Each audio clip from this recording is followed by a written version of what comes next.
Up until that moment, is it fair to say that this was your toughest fight? Up until that moment? Correct. 100%. Because fighting's all psychology, you know. It's a mental game.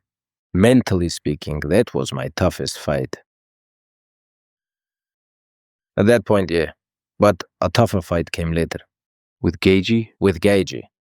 There were a lot of factors that made it so tough. Yes. So can you explain, you said somewhere that actually, unfortunately, or at least from my perspective, unfortunately, we never got to see your absolute limit. Were you... Not in fights, no. You've never seen my limit in fights. But you said that Gagey was the closest to it because of the whole process.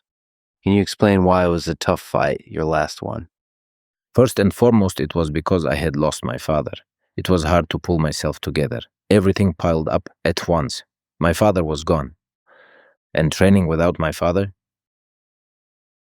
Without the person I was doing all of this for, the person I wanted to become champion for, first and foremost to prove to him that I could become the best. And then the training camp itself, physically, I was not in the best shape. I had injury after injury after injury. But mentally speaking, I stayed completely sharp. Well, this is when you got injuries, your mental game can slip a little, or things at home are going bad. All of that impacts a person. 1, 2, 3, 4. All these things affect you. You become, let's say, not sharp. You lose your fire leaves you, your focus leaves you, your head is somewhere else. Even though you are physically there, mentally you are somewhere else. But I always stayed there. I knew it. Nobody had any idea that was going to be my last fight. No one knew about the talk I had with my mother. But you knew and you were sure. Well, I knew for myself. This is my last fight. I was never going to step into the cage again. I knew it, and I had to finish it right then and there, because putting myself through all of that yet again, it would have just been too hard on me if I got injured and the fight fell through. And putting my mother through all that stress again. I knew that all the anxiety I go through for 3 months leading up to a fight, my mother goes through it too. I understood all of that. I wanted to put an end to it because we'd already had that talk. We already had an agreement. All of that combined, I mean, mentally, it just, I was right on the edge. Like, it was a fine line and I really was on the edge. And I heard or maybe read somewhere that you said you were already starting to miss it while the fight was still going on. Yeah, inside the octagon. I knew it would never happen again. I stepped in there and I just took it all in. I was fighting and just every single moment, every single move, I felt it deep down.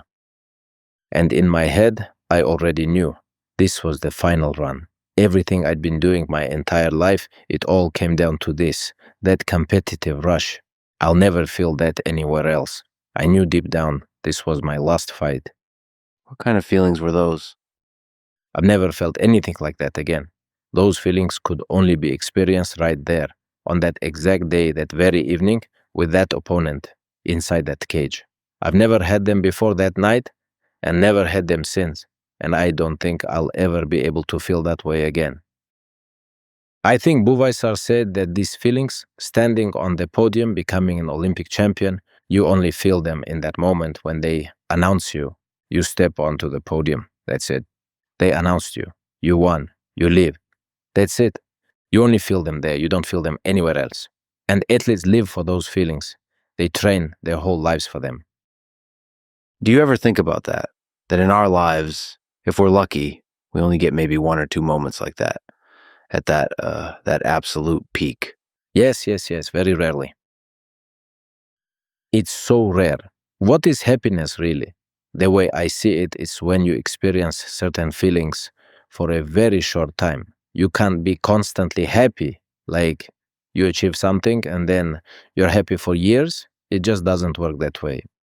The Almighty didn't build us that way. You get there, even when you become a champion and you fully feel that moment, you win.